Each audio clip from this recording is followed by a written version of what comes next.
What's up, everybody? Welcome into another episode of the Enes Kanter Show. I'm still here in quarantine land. My hair is actually starting to grow outside of the frame. I'm worried that I have to keep moving my chair back. I'm going to be up against this wall soon enough. Enes Kanter in Chicago, still wearing a hat. Although, did you try to give yourself a haircut? I did. How did that go? Not bad, actually. It was pretty good. I mean, I'm used to wearing a head now. So that's why I'm wearing it. But I was like, my hair is like getting so crazy, So I have to just wear a hat or something, man, because it was getting wild. I don't think I had worn a hat in probably since high school, like probably 20 Really? years now. And then I've been wearing one because it's just so out of control that if I go outside the house, and then I jumped in a pool with one on because I didn't remember that I had a hat on. Oh, my God. You win some, you lose some. How's everything going? How you feeling? Not bad. I mean, I am excited that I will be in Boston soon. Ooh, well, how soon? Soon. I think I'm gonna. So, okay, here's the thing. Just because we cannot fly, because if we fly, then it's going to be on a commercial flight, right? So when we get to Boston, we have to quarantine for 14 days. So I'm like, I do not want that. So I think we're gonna drive to Chicago all the way to Boston. It's gonna be around 15-hour drive. So hey, whatever. So there has been some talk about whether players. So if the NBA decides to go through with this bubble scenario and everything's going to be in Disney, whether you would just drive, maybe it would be better for you to just go right to Orlando. But your plan right now is to come all the way back to Boston. Yeah, I mean, Coach Brad actually texted me today, and he said let me know when you come in so I can put you in a schedule, because I don't think everybody's gonna come. Yeah. It's not mandatory, but I'm like, okay, yeah, I'm coming. I'll be there Monday. So I think they're gonna open up the facility on Monday. Oh, wow. That's the plan. I'm not 100% sure, but that was the latest plan. I'm about to tweet it, so now it's out there. Please don't do that. I think that's the latest plan, but I think if they, obviously we don't know. They might just extend the time or not. But I want to be in Boston, man. Just I want to, I miss Boston. No, that's great. Well, I mean, how excited are you? It feels like we've been talking, and there's been times when we've been really pessimistic about whether this is coming back. I mean, now knowing this, outside of the 15-hour drive that you're going to have to make, are you excited to just get back to some sort of normalcy? I know, man, because I need some kind of discipline in my life right now, because right now I'm waking up late and just eating whatever and just practicing working out whenever I want to work out. But I think once you are in Boston, I think my life gonna be in a little more discipline, and I'm gonna be more focused, because when you're not in Boston, you're just your head is all over the world.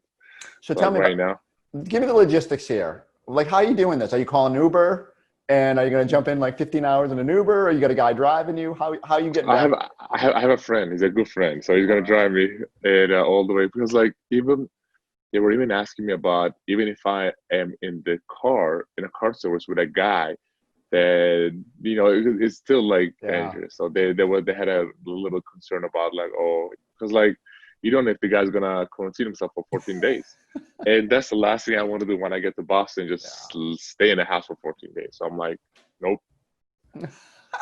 Well, that's a good friend. I don't know what you're going to have to do to make it up for him, but put some miles on that car. But I guess, and we've talked about it. You've said your teammates are excited. I guess, now that it's a little bit more real, have you started hearing guys being like, I'm coming back to Boston too. I want to get this going? I mean, a lot of the players, I mean, especially our teams, yes, they do want to get back. They're itching to go out there and play basketball. But I was actually, I mean, it's my ninth year in the league. And I have so many friends in different teams, right?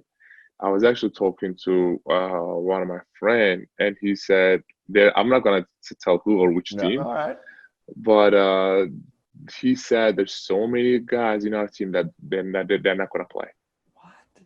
Yep, they're actually in the Eastern Conference. They're in a playoff spot. Eastern Conference playoff. Nope, they're superstars. If I tell you who it is, you'll be you go crazy. So I just can't tell you who that is, but they said, hey, you're not going to play.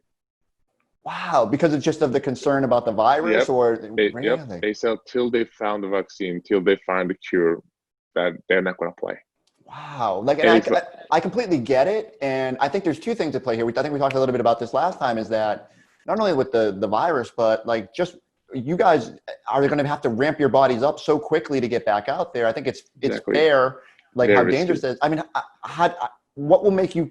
What is the sort of amount of time you think you need to ramp up? What can the league do to make you feel like you have that safety before you get back on the court? It's gonna be like, I don't know, it's gonna be very risky, man. Because like, think about this, like, it's not like a regular summer that you just like, in regular summer you go around, you move around, I don't know, you do little running or yoga, whatever. But now like someone players like stays in the house for like almost 3 months.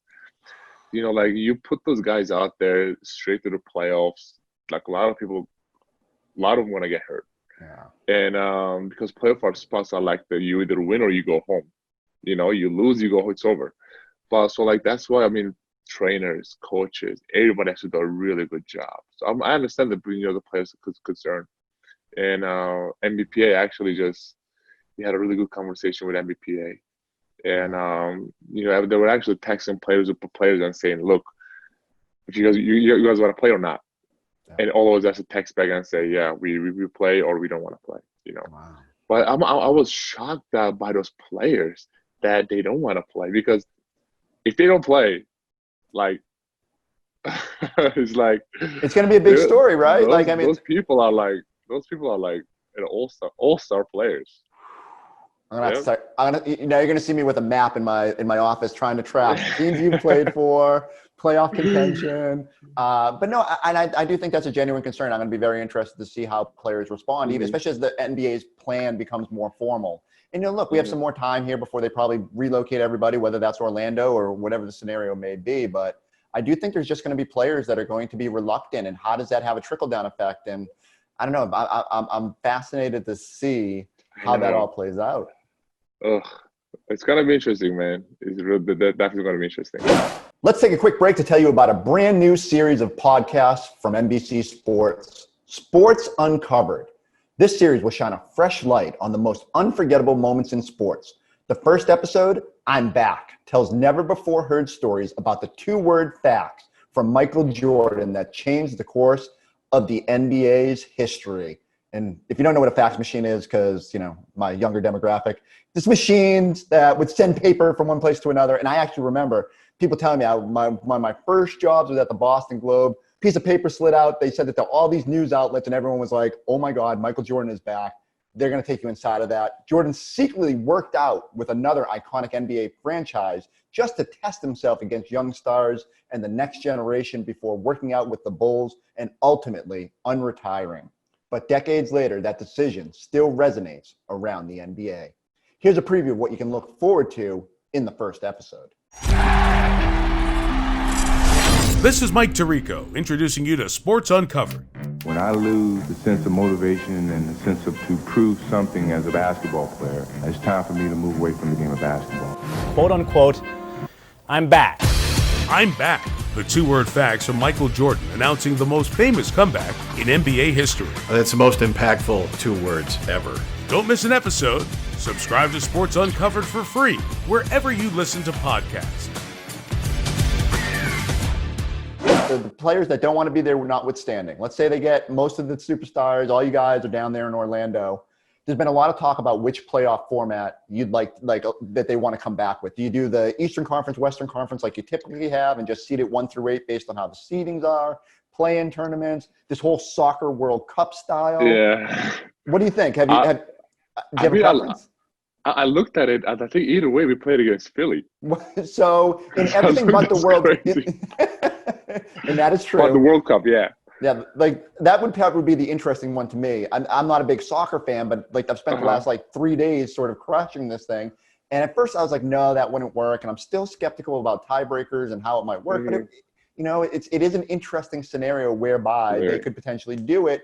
I don't know, like from a player perspective, do you feel like, would you want to try something unique or would you rather just kind of keep it the way it's always been? I think if they do like the Eastern Conference 1 to 8, 2 7, or 1 to 16, 2 17, 3 6, whatever, I think that will work. But other like what World Cup does, I mean, I like soccer. I think it'll be like very interesting. I don't know if the players will like it or not. It's a little confusing. It is, and the hard part to me is they say it sort of devalues the regular season, right? And it's interesting to me because you guys are in this weird position where if they did 4 different groups with 5 tiers, 20 teams, you're not a tier 1 team because you have the 5th best record right now. You fall down to level 2. Is that fair to you? I don't know. There's a lot of things that play there. And you spent last year with Portland. Obviously they're in a weird situation where they haven't had most of their guys. Damian Lillard has come out and said, if they're not going to give him a chance to play in the playoffs, he's not coming back. But would you be okay with those fringe playoff teams having a chance to try to play their way in a play-in? I mean, I think so because there's still what before the season ended, like there's still like 9, 10 whatever games left. So some of the teams couldn't make the playoffs. So I feel like they should give him maybe like a chance, to just go out there and say, hey, maybe they could make if the season would have continued, they could have made the playoffs maybe. So I feel like it'll be fair to just give him some few games maybe. Do you start thinking about the Sixers? Do you start thinking about matchups? How that would look? Do you start crunching extra tape? I mean, it's obvious a rivalry, and I think the one thing is going to be a fair match because everyone's going to be healthy. Us going to be healthy finally. They're going to be healthy, so it's going to be a good matchup, man. Obviously, Embiid, Ben, and we showed so many times that we can beat them. They beat us a couple times. We beat them too. So it's going to be a good matchup. Yeah, and I think so. That's one of the reasons that I'm a little bit reluctant on the pool play idea too. Is it sort of separates the rivalries from this, and NBA is all about matchups. And I think even from a GM perspective, like when Danny Ainge is building his team in the offseason, he's saying, "Here's the teams in the Eastern Conference I need to get through. I need to go get an Enes Kanter to go up against a Joel Embiid. I need to build my roster like this." And all of a sudden now you're saying, all right, you got to go through the Nuggets and the Jazz or whatever to get to the true, yeah. It adds a layer of complexity Houston. to it. No Houston, please. No Houston, please. That's the first thing. We'll save that for the finals. Yeah, that's the first thing I looked up. Like, please, no Houston, please. I was so happy when it didn't come Houston. Yeah. So, well, I mean, here's the daunting part. If they do go to the whole 1 through 16 thing, as you said, you would draw Philadelphia in round 1, regardless of format. But in the 1 to 16, it would be the Los Angeles Clippers likely in round 2. So, I mean, Toronto, if it was the Eastern in this higher seeds one, like there's no easy matchup. Right, I just start thinking ahead. I'm like, which one can Enes play in? Which one? Which one's the small ball lineups? You gotta start thinking about those things. But it's just great that we're talking about the potential for playoff basketball. And I know. Do you want games to ramp up to the playoffs? If they just said we're going to start the playoffs right now, do you think that's fair? Do you think that's like doable to get your body to just jump right to that level? Oh, it's a tough question. I heard that like they're still thinking about the regular season games, but I think for me, I feel like you need like few games, like when we do like a training camp, like exhibition games, like we need a few games to get our body ready for the playoffs, because if you just throw us in a playoff straightly, it'll be like, I don't know how that work, because it's like a very weird situation, man. Like there's no good or bad or like whatever answers. I don't know what to answer, it's just so weird. Yeah, it's part of the reason that as people start to get more excited, it's not that I'm hesitant. It's just that there's a lot of question marks about how this will work, and I just think we're all eager for answers. It's fun to debate, I will admit it's been nice instead of sort of sitting here saying, are we going to have basketball? Yeah, exactly. Talking about what the potential would be. One thing we do know is that if basketball comes back, there won't be fans. We've touched on this a little bit, but like, tell me mentally how that will be. Like when you guys scrimmage in a practice, I mean, is there a different intensity because it's a practice versus a game? Like, how do you think that will manifest itself when you play in front of no fans? So actually, whenever we practice, Coach Brad just turned on the loudest music, actually in the gym at the facility, because like during the game it was like so hard to communicate with your teammates. So like he's like, get used to this. But now it's gonna be like quiet. All you gotta hear is just Coach Brad is maybe screaming, and the Marcus is dying with the dying for the ball, or like I don't know, like it's gonna be very weird. Ball bouncing and the shoes are geeking or whatever. But I think it's gonna be weird for sure, and it's not gonna be the same. There's no way. I mean, it's definitely not going to be the same. But I think we will take anything. It's funny because I think if Monday Night Raw, WWF, they brought other wrestlers out and put them in the crowd and just like behind glass partitions and all that. And I'm laughing. It's like, maybe they do that with a couple family members spaced out. Just give you somebody to at least cheer and yell at. I do because you're on the bench. Who are we going to hear the loudest on the Celtics bench? Will it be like Marcus Smart barking out signals? Will it be Brad Stevens getting picked up cursing? Like what will we hear on the Celtics bench? I'm trying to think who you hear the most. Yeah, who's the loudest? I mean, Marcus just to me is the one who's like kind of yelling out defensive assignments. So I thought maybe we'd hear him. You know what? Yes, you know what? We will hear Marcus. We will hear Coach Brett for sure. I mean, I work with a lot of coaches, but he's definitely he doesn't cuss a lot. Mm-hmm. He doesn't cuss much, so like that's a good thing, So he knows how to control himself. Because I had some coaches, man. I played in 9. This is my 9th year. I had 7 different coaches in the NBA. Wow. Just in NBA. So I work with a lot of different coaches, but Coach Brett is definitely one of them that can control himself. So now you've had a lot of that experience. I'm going to take the conversation there. What makes Brad Stevens different than most coaches you've had? He's just friendly, man. Like some of the coaches have that, like, I'm the head coach. Just sometimes it feels very awkward to just go talk to the coach. I mean, for player standpoint, it's like, he's the head coach, so sometimes it especially it feels like first 3 or 4 years in the leagues, you feel like very weird and awkward to go talk to the coach. Yeah. But Coach Brett is like, he's just like a regular dude, man. He had that charisma for sure, but like same time, he is like a friend. You have not just about basketball, like you have a problem with off the court stuff. You just go talk to him like a friend, just have a normal conversation with him, ask him how his day going, how was the kids, how was the family. So it's just like a, just normal dude. So that's the one thing that makes him like really unique is like, just because he's very young, he understands the players, Yeah. So that's why I feel like make him really unique and special. One of the questions going around has been which teams benefit the most from having this long layoff? And, we've talked about it. I think the Celtics, because the chance to just have everybody healthy, it has to help you guys, but more veteran teams probably get that, they need to rest those bumps and bruises. How do you think the layoff will help hurt you guys? Like what do you think will be the outcome based on having all this time off? I mean, it's fair to say everyone's going to be out of shape. Yeah. If someone said I'm in shape, they are lying. They're lying because like they could be in shape, but they are definitely not in game shape because like game shape is different shape, man. You have to play the game to be in game shape, and so like it's fair to say everyone's going to be out of shape, but like just because of it, they nicknamed us hospitalized Celtics or something. It was just like I was actually just looking at these comments, it was just so weird. And they were like saying it's like hospitalized Celtics. So because like let me give you the backstory. Essentially, pretty much throughout Brad Stevens' career, unfortunately, the team has just been battered and bruised. Now you think back 2 years ago, Gordon Hayward gets injured on opening night. Kyrie Irving got hurt that year. It's just always felt like the Celtics have had some sort of injury. And I crunched the numbers this year. Only 8 times have you had your top 7 healthy. Oh my God! Listen, I have like a big scar here. I don't know if you could see it. What was that from? So like, I'm glad you didn't know. It's like it was very famous. So like, I'm with OKC, right? The ref was just giving us a bad calls. I came to the bench. I do remember this. I do remember this. And you slammed it.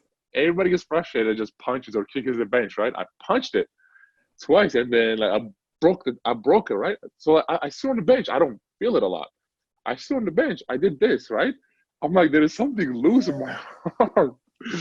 I'm like, I told the guy behind me, is like, he was a physiotherapist trainer. He's like, there's something like weird. Can you like check? He's like, let's go in the back and just get an X-ray. I'm like, no, I'm good. I'm gonna play. I was gonna play that way, and then they took me back. They took an X-ray, and I found out like the bone is like, whoosh. It's like a broken bone. I broke my own arm. Oh my God! I was so mad. Like I hit my other arm in the wall. I'm like, what if you had broken your other arm? Yeah, it would be weird. And then I had a surgery the next day, obviously. And in 2 days, I start practicing. Holy In a cow. cast. In a cast. I will start practicing in a cast. So, like, the NBA doing an amazing job to take care of the players, man. They're like, it's like the things give us, the trains and everything, all the stuff, whatever. It's like, it's amazing. Wow. And I was back in 4 weeks. I started playing basketball again in a real game. 4 weeks, 28 days. I have a newfound respect for your pain tolerance, and that hip one was the worst. I mean, you showed me that bruise and all that. That was nasty. Yeah. Quick break to tell you to subscribe to any podcast from the NBC Sports Boston Podcast Network for your chance to win a desktop Bluetooth speaker. If you're already subscribed, you're covered. Just submit a screenshot to show your subscription. Enter at NBCSportsBoston.com/authenticfan. All right, let's end on this. Between the last episode and this one, you celebrated a birthday. What did you do? Did you have any fun? It was a hard. It was no, man. It was like quiet birthday, because like it's like birthday means I like going out and hanging out and just celebrating with your friends and your loved ones, right? It's like I was at home. I ate a lot of cookies. I ate a lot of cookies. I ate really bad that day. It was my cheat day because it was the birthday. But other than that, I was just sitting at home and that's it. What are you? Because 28. 28. I can't get old, man. I do feel old. I'll be honest. I remember like my first few years in the league. I was waking up. I was ready to play a game. Now I'm like stretched, get in the steam room, or like get stressed, like get hot, get warm, whatever. It's like it's definitely I can feel it. Oh man, I mean, maybe these are only a thing. I'm assuming they're a thing everywhere, but they didn't do a birthday parade for you. Have you seen these where like our daughter had a birthday yesterday? Actually, happy birthday, Zoe! If you're managed to make it this far, and everybody drives by the house and honks their horns and waves. No birthday parade for Enes Kanter. Nobody. It was a lonely birthday. I had some people, friends or whatever, like in the house, obviously, but like that little two kids, Brooke and Sark. But other than that, nobody. Aw, well, I'm sure Berry Cat was thrilled to spend the birthday with you. Any good gifts? Did they get you anything? Like, what do you get Enes Kanter for his birthday? I mean, they made me a cookie, and they watched it actually on TikTok to make how to make a cookie. I mean, that is your wheelhouse. Other than that, I don't think I got any gifts. Nope, no gifts. Like, what do you need though? Do you have everything you need? I mean, it'll be nice to just, I don't know, give me some kind of like the gift cards, like Olive Garden or Fridays. I'll take it. What is your favorite fast food restaurant? Chipotle, but I heard that they close it down now. No. Don't tell me that. That has to be a fake rumor. I promise you, I heard they're closing down. Enes Kanter, I will not allow you to. I'm reaching for my phone right now. Maybe you're on my computer right now. This would literally break my heart. And Danny Ainge would. I don't know. You might. Chipotle closing down. Yep. This is going to be our new segment. Enes Kanter uses Google. I'm telling you, you were probably scrolling through your TikTok thing and there was somebody making a video. No. I'm sorry, Chris. I'm jumping in here. Chipotle is to close up to 65 stores this year. Whoa. 65 stores. They've got like 9 million. Like, as long as they started to slowly like closing down. Trust me. I heard that. I was like very heartbroken. Yeah. All right, look, I can't continue on this podcast. Me too. You know what? Me too. We're done with this.